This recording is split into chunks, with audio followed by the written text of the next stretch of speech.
Boa noite, meus queridos irmãos. Saúdo-os na graça, na paz do nosso Senhor e Salvador Jesus Cristo. E na continuação de nossas orações e na esperança de em breve estarmos aqui reunidos, nós, irmãos, nos últimos dias estamos sendo sacudidos por muitas notícias que, confesso a vocês, que nos entristecem. A última, acredito que todos nós estamos entristecidos pela saída do ministro Sérgio Moro e muitas conversas, muita situação em que a gente acaba vendo que somente a graça do Senhor Jesus Cristo sobre nós.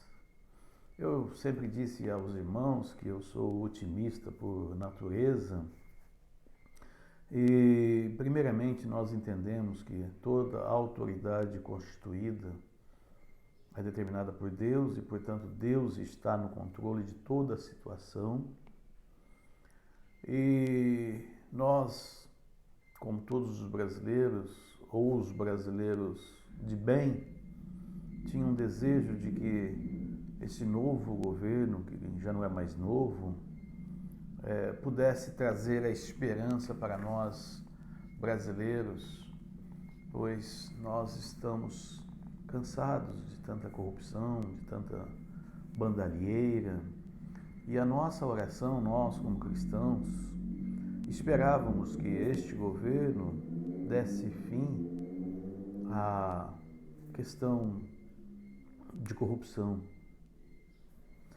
Mas nós sabemos que o nosso país, o mundo em si, jaz no maligno e o sistema, todo o sistema de governo, ele está corrompido.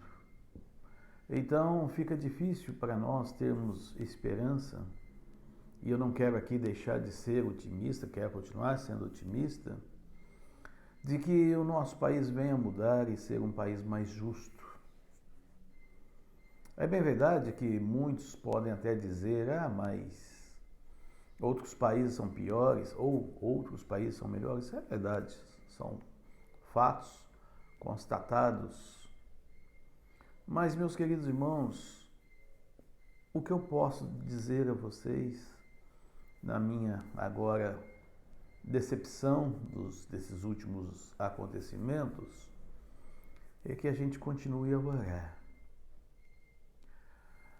Eu ouvi muitas coisas, muitas pessoas defendendo o governo, outros criticando, e eu fiquei pensando sobre a minha pessoa. Muitos defendem sem causa, outros atacam, acusam sem causa. E eu fiquei pensando, e eu? É fácil nós condenarmos, é fácil nós falarmos, muitas vezes até sem provas, muita fake news. E o que eu tenho feito para procurar mudar aqueles que me cercam e a minha própria vida, a minha própria identidade cristã? Vi pessoas condenando e eu fiquei pensando sobre eu. Nós sabemos que o governo do Senhor Jesus Cristo virá com uma vara de ferro, um cetro de ferro, vai governar firmemente. E eu pensei, eu estou pronto a ser submisso a esta autoridade de Cristo? Você já parou para pensar nessa questão? Muitas vezes nós falamos, nós temos a solução para todos os problemas, mas será que nós temos a solução para o meu problema, para o seu problema? Será que eu estou disposto, quando no governo de Cristo, ser submisso as autoridades em que Cristo vai colocar para governar?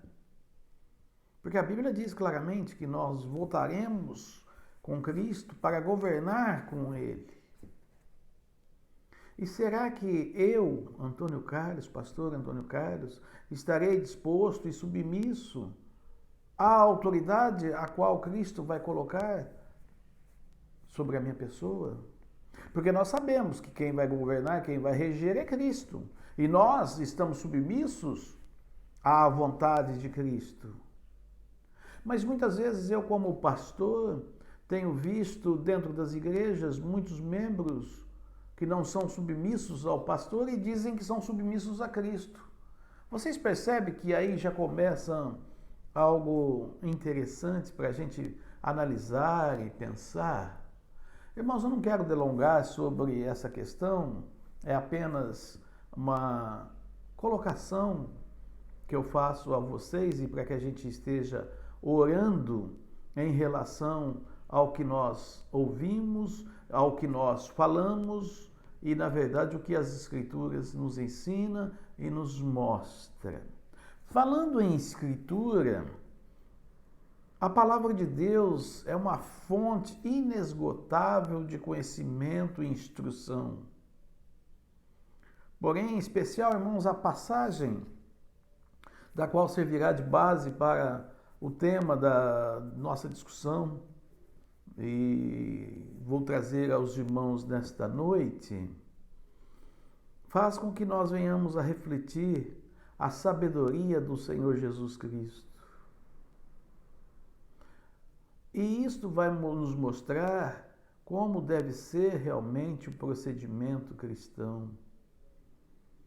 E eu vejo, irmãos, que eu estou muito aquém do que o Senhor tem ensinado nas Escrituras. Vejamos o texto, é João 8, de 1 a 12, e o tema que eu escolho para a nossa meditação: quem vai atirar a primeira pedra? Quem vai atirar a primeira pedra? Porém, Jesus foi para o Monte das Oliveiras, e pela manhã cedo tornou para o templo, e todo o povo vinha ter com ele, e assentando-se os ensinava. E os escribas e fariseus trouxeram-lhe uma mulher apanhada em adultério. E pondo-a no meio, disseram-lhe: Mestre, esta mulher foi apanhada no próprio ato, adulterando. E na lei nos mandou Moisés que as tais sejam apedrejadas. Tu, pois, o que dizes? Isso diziam eles, tentando-o para que tivessem de que o acusar. Mas Jesus, inclinando-se, escrevia com o dedo na terra. E como insistissem, perguntando-lhe, endireitou-se e disse-lhes: Aquele que dentre vós está sem pecado, seja o primeiro que atire pedra contra ela. E tornando a inclinar-se, escrevia na terra. Quando ouviram isto, saíram um, a começar pelos mais velhos até aos últimos. Ficou só Jesus e a mulher que estava no meio. E endireitando-se Jesus e não vendo ninguém mais do que a mulher, disse-lhe: Mulher, onde estão aqueles teus acusadores? Ninguém te condenou? E ela disse: Ninguém, Senhor. E disse-lhe Jesus: Nem eu também te condeno. Vai-te e não peques mais. Creio, irmãos, que todos nós sofremos ou já sofremos qualquer tipo de perseguição, de acusação.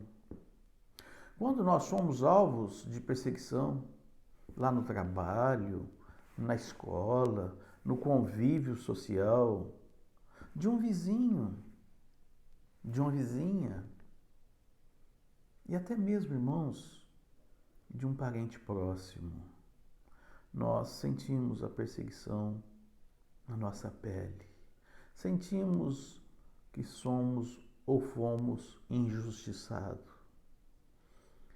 E muitas vezes esta perseguição ou esta injustiça é motivada pelo inveja ou pela despeita.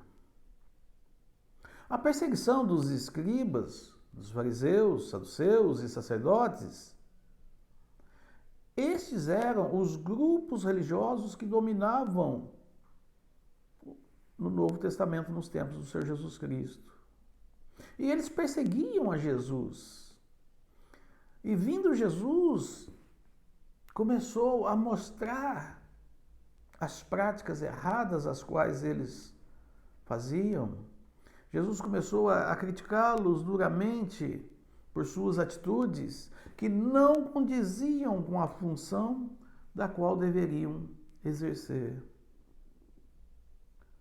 Jesus chama os escribas e fariseus de sepulcros caiados. Sepulturas é o que vocês são. Jesus os repreende por colocar fardos pesados sobre os ombros das pessoas, do povo.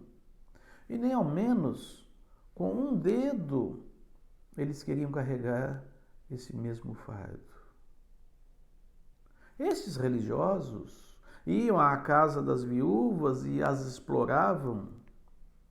Ai de vós, escribas e fariseus, hipócritas, pois que devorais as casas das viúvas sob pretexto de prolongadas orações. Por isso sofrereis mais rigoroso juízo.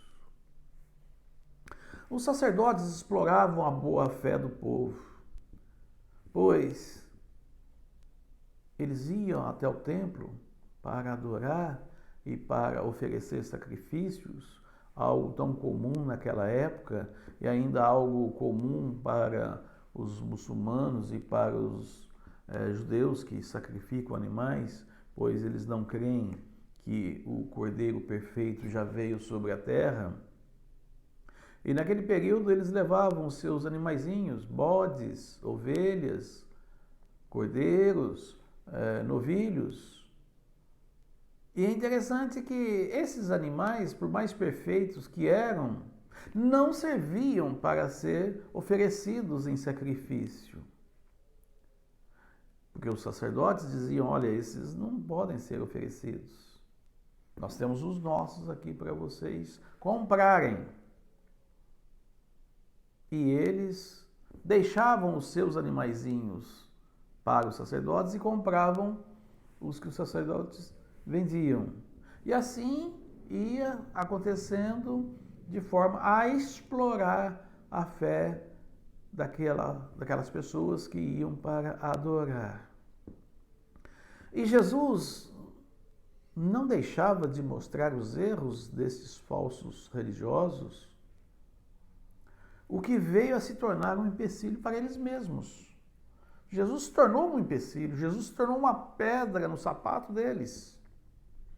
Porque Jesus reunia uma grande multidão e a multidão ouvia. É a mesma coisa, meus irmãos, nos dias atuais, quando nós estamos saturados, cansados de tanta corrupção. E quando surge a Lava Jato, por exemplo, que julga e leva políticos, empresários, empreiteiros à condenação por fraude, por roubo, corrupção, traz a nós povo, um sentimento de alegria, de esperança.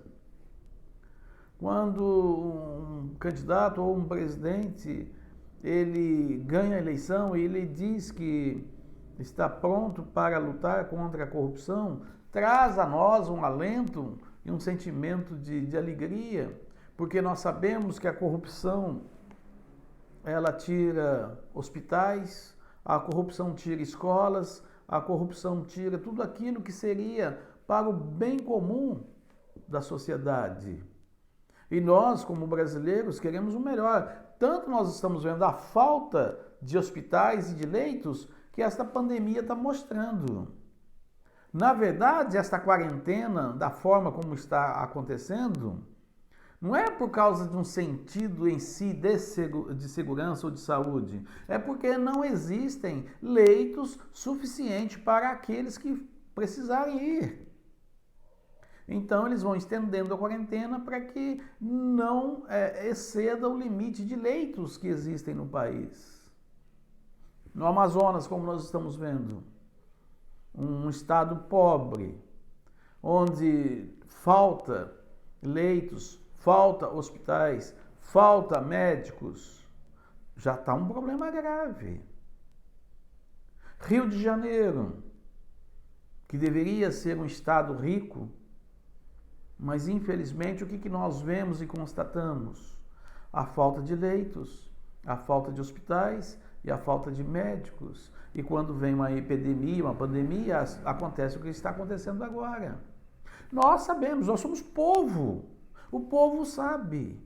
Mas parece-nos que as autoridades estão tão longe do povo que não sabem disso, sabem. Mas a corrupção tem levado essas coisas embora. E o que Jesus fazia naquele período, olhando para os religiosos e vendo fato semelhante? Aqueles que deveriam dar um apoio, um conforto, um consolo para o povo, eram os mesmos que estavam pondo carga pesadíssimas sobre eles e, pior, explorando a boa-fé deles. A mesma coisa ocorre nos nossos dias. E nós, como servos do Senhor, devemos orar, clamar para que venham governos mais justos, governos com um pensamento de tirar essa pandemia de corrupção que existe no mundo e que existe, infelizmente, também no nosso país, no Brasil. Eu disse a vocês quarta-feira que na Venezuela há 9 milhões de famintos. 9 milhões, irmãos. E eu fui ver a população da Venezuela é em torno de 30 a 33 milhões, porque houve uma grande saída, um êxodo da Venezuela. Muitos foram para a Colômbia, Brasil, Equador e outros países. Então vejam bem, quase 3 pessoas, uma está passando fome. Isso é terrível, é triste. Por quê? Porque um governo corrupto está tirando o dinheiro do povo para os seus proveitos próprios. Pois a Venezuela, no século passado, não faz muito tempo, né, 1990 a 2000, a Venezuela era um país rico, tinha petróleo, tem petróleo. E a Venezuela, da América do Sul, era um dos países mais evoluídos. Mas, infelizmente, por causa da corrupção, das ideologias, acabou se tornando o que tem se tornado. E nós, irmãos, temos que clamar, nós temos que orar, porque quem sofre é o povo. Como aqui o povo sofria, também nos dias atuais o povo é quem acaba sofrendo.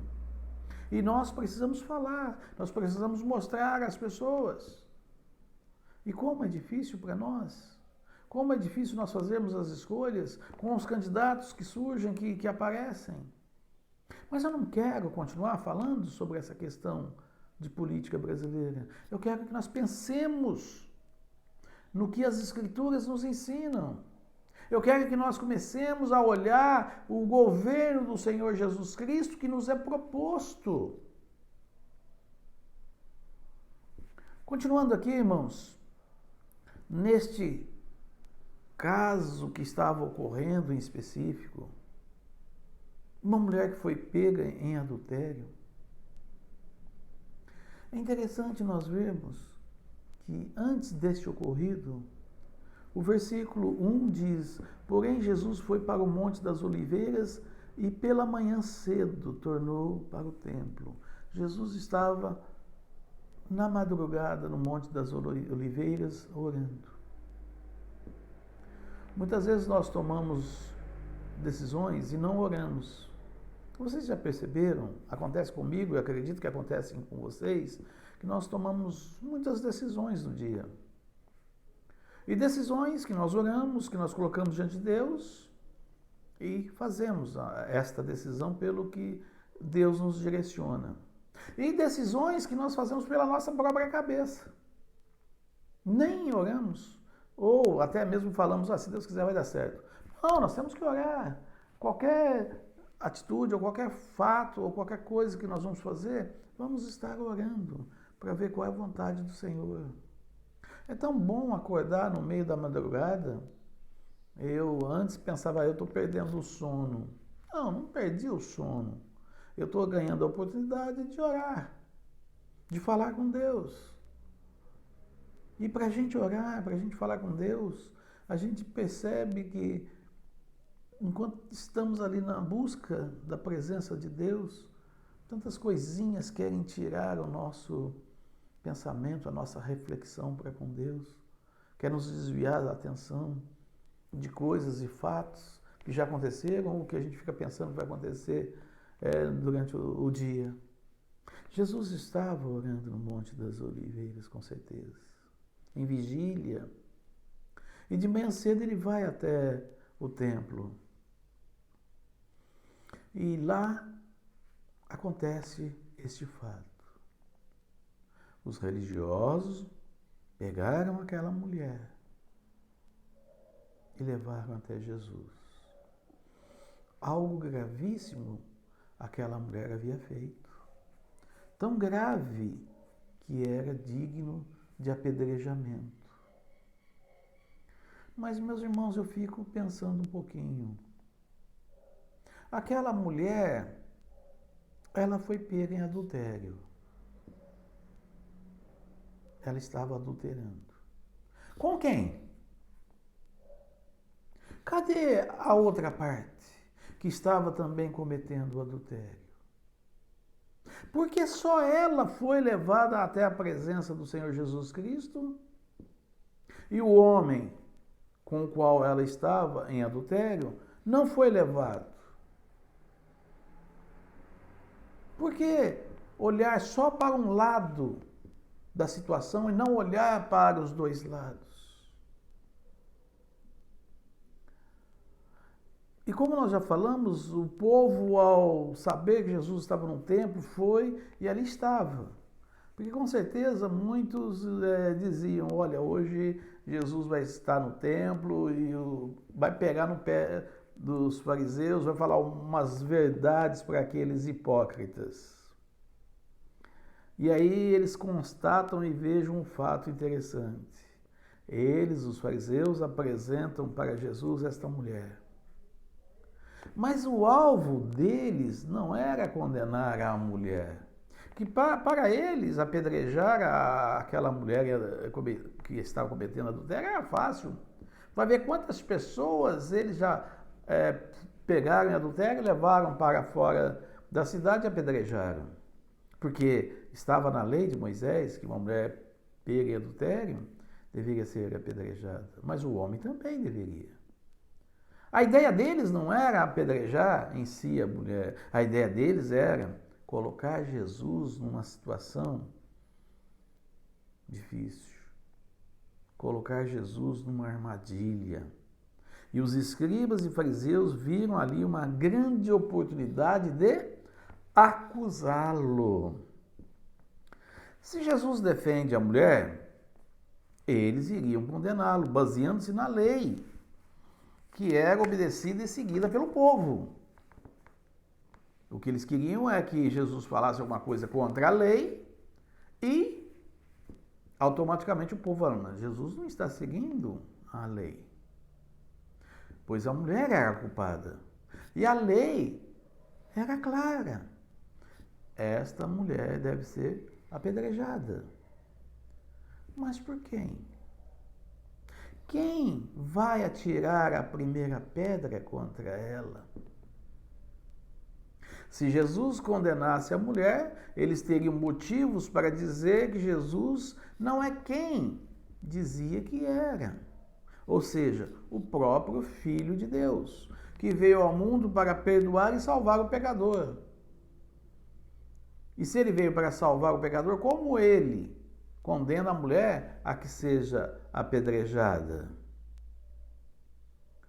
Meus queridos irmãos, Jesus sendo sábio e o próprio Deus, ele lê o coração das pessoas. Nós falamos e nós acreditamos no que falamos e nós acreditamos nas pessoas com que nos falam. Acreditamos pela palavra. Jesus conhece o coração e ele lê o coração. E Jesus, inclinando-se, escrevendo na terra, dá-lhes um momento de reflexão. Escrevendo na terra, faz com que eles pensem. E eles insistem. Mestre, essa mulher foi pega em flagrante adultério. Moisés diz na lei que ela deve ser apedrejada. O que o Senhor diz? Jesus levanta os olhos e lhes lança esta flecha. Aquele dentre vocês que estiver sem pecado, seja o primeiro que lhe atire a pedra. Seja você o primeiro a atirar a pedra. E tornando a inclinar-se, escrevia na terra. Esta resposta, que foi como uma flecha, ataca ou atinge todos os corações. Desde o mais velho até o mais jovem. A resposta do Senhor Jesus fez com que eles não tivessem argumento para contradizer o que Jesus disse. Seja você o primeiro a atirar a pedra, mas quem não tem pecado. Por isso foram retirando-se de um a um. Quando buscamos de Deus sabedoria em oração, quando buscamos a orientação do Senhor, quando nós experimentamos Deus na nossa vida, Ele nos concede a sua graça.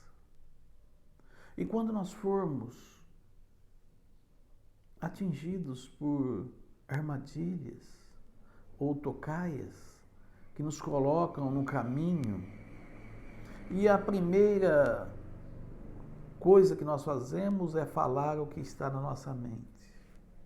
Você já deu um chute num móvel com a unha encravada? Fala a verdade. Primeira coisa que nós pensamos é falar um palavrão. E aí o que a gente faz? A gente faz, ai, que dor. Irmãos, o que nós pensamos, nós não podemos ir falando. E nós, infelizmente, temos essa tendência a de falar o que vem na nossa língua. Isso acontece. Eu sempre digo a vocês que eu dou muito bom dia ao cavalo, um provérbio que mostra que nós falamos sem pensar, e quem não pensa dá realmente bom dia para cavalo. É importante nós pensarmos quando as armadilhas forem colocadas aos nossos pés, para que a gente pise e a gente fique sem argumento. Um missionário amigo meu, ele nos contou que foi convidado junto com a sua família para um jantar na casa de uma irmã cujo esposo não era cristão. E lá estava no jantar as pessoas reunidas, alguns familiares desta irmã, e o anfitrião pegou uma garrafa de vinho, abriu a garrafa de vinho e foi servindo a cada um. E quando chegou na vez do meu amigo, ele disse, não, obrigado, não aceito, não quero. E ele diz, mas que é isso, pastor? Não tem problema nenhum, Jesus bebeu vinho. Paulo diz lá que se Timóteo, com um problema que estava no estômago, era bom beber um golinho de vinho. E ele insistiu tanto que esse amigo ficou constrangido e ergueu a taça para que ele colocasse um pouquinho. Ao colocar o vinho na taça do pastor, ele disse para a esposa, olhando para a esposa, eu não falei para você que ele ia beber o vinho? Então vejam, irmãos, tudo nos é lícito, mas nem tudo nos convém. E nós, quando formos atacados e atingidos por uma situação que eles querem nos ferir, antes de tomarmos a decisão que a gente venha pensar, melhor mesmo até sair sem resposta. Eu admiro muito a Rosângela, ela tem um procedimento que eu gostaria de ter. Muitas vezes as pessoas a agridem e acontece muitas vezes as pessoas querem atingir o pastor e aí atinge a esposa do pastor para atingir o pastor. Infelizmente isso é muito comum e acontece também com vocês, querem atingir vocês, ataca a esposa ou o esposo. E a Rosângela, ela fica sem ação, sem atitude, o normal dela é chorar. Ela chora e não dá resposta. E isso é bom, porque não dando a resposta, não dá uma resposta errada, pode até dar uma resposta correta.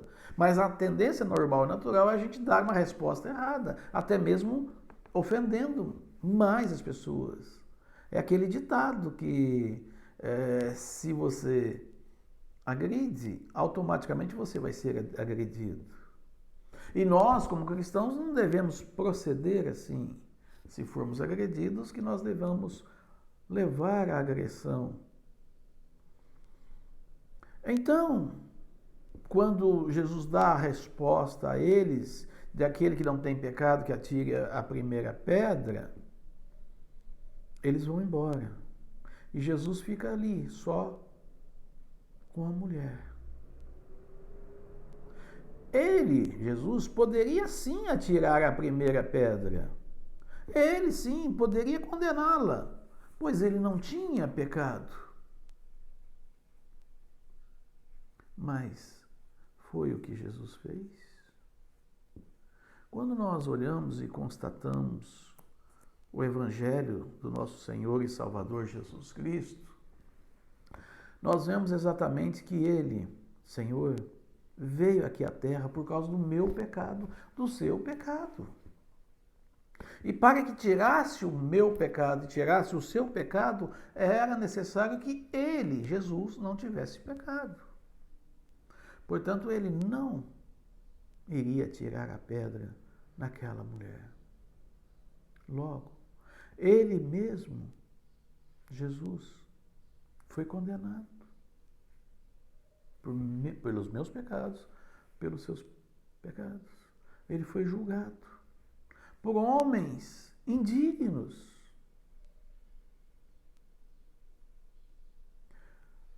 Foi até a cruz do Calvário. E na cruz, todas as nossas culpas foram derramadas sobre ele. E quem nele crê, não é condenado.